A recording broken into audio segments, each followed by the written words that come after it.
ready to wear မှာ free size ရှိတယ် ready to wear free size ဆိုတာဘာလဲ ready to wear free size တဲ့တိုင်းအမတို့အကုန်လုံးကိုဝတ်လို့ရတာလားဆိုတဲ့ဟာလေးကိုအမကရှင်းပြပေးချင်ပါတယ်အဲ့တော့အကုန်လုံးကအမတို့ ready to wear free size ဆိုရင်အကုန်လုံးဝတ်လို့ရတယ် free size ဆိုတာဘယ်ဝါဝတ်လို့ရမယ်လို့ထင်တယ်ပေါ့နော်အဲ့တော့အမကစီကထုတ်လုပ်တဲ့အပိုင်းနဲ့ရှင်းပြီးတော့အမက site ကလေးတွေအကြောင်းကိုတစ်ချက်ပြောပြပေးသွားပါမယ်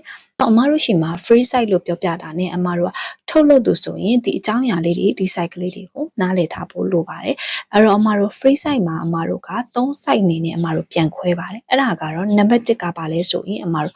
normal free site ဆိုပြီးတော့ခွဲသွားတာပါနောက်ဒုတိယတစ်ခုအနေနဲ့ကအမတို့ plus site ဆိုပြီးတော့ free site ဆိုပြီးတော့ပြန်ခွဲသွားတယ်တတိယတစ်ခုအနေနဲ့ကတော့ extra plus site free site ဆိုပြီးတော့အမတို့3ခုပြန်ခွဲသွားတာပဲဖြစ်ပါတယ်အဲ့တော့ normal အတွက်ထုတ်မှာလား plus site အတွက်ထုတ်မှာလား extra plus site အတွက်ထုတ်မှာလားဆိုတာကိုကုမ္ပဏီကိုထုတ်လုပ်တဲ့သူကလည်းဒီလို site ချက်တွေကိုအမတို့နားလည်သဘောပေါက်ထားဖို့လိုပါတယ်အဲ့တော့ free site လို့ပြောတာ ਨੇ ဒီဘယ်လိုပုံစံမဲလာလားအကုန်လုံးငါလို့ရမယ်ဆိုတဲ့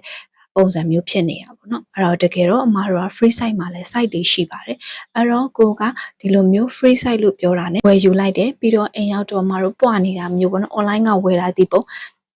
ကိုဝယ်လိုက်တော့ဒီပုံဆိုတာမျိုးပေါ့နော်အဲ့လိုမျိုးမဖြစ်ရအောင်မတို့ထုတ်လုပ်လူတွေဘက်ကလည်းမတို့ဒီလိုမျိုး error တွေမတက်ကြအောင်လို့ free site ဆိုရင်ဘယ်လိုမျိုးတော်တယ်ဘေး site တွေကိုထုတ်တယ်ဆိုပြီးတော့အမတို့ target ထားပြီးတော့တစ် site တည်းထုတ်လို့ရပါတယ်အခုနမှပြောသလိုပဲဒီလိုမျိုးအုပ်စု3ခုခွဲပြီးတော့အမတို့ထုတ်မယ်ဆိုရင်အခုလိုမျိုး error တွေကင်းမှာပဲဖြစ်ပါတယ်အဲ့တော့ free site ဆိုတာဘာလဲဆိုတာကိုသဘောပေါက်သွားမယ်လို့ထင်ပါတယ်နောက်ထပ်တော့ sharing video လေးတွေမှာပြန်တွေ့ပါမယ်ရှင်အမကတော့ ready to ဒေသချင်းဆိုင်ရာဗဟုသုတတွေနဲ့ပညာကိုမျှဝေပေးနေတဲ့ Snazzy ရဲ့ founder အီမိုကိုလို့ခေါ်ပါတယ်။တင်တဲ့အကြောင်းအရာလေးတွေရှိတယ်ဆိုရင်အမကိုဒီ video ရဲ့ comment အောက်မှာမေးခဲ့လို့ရပါတယ်။နောက်ထပ်တော့ sharing video လေးတွေမှာပြန်တွေ့ပါမယ်ရှင်။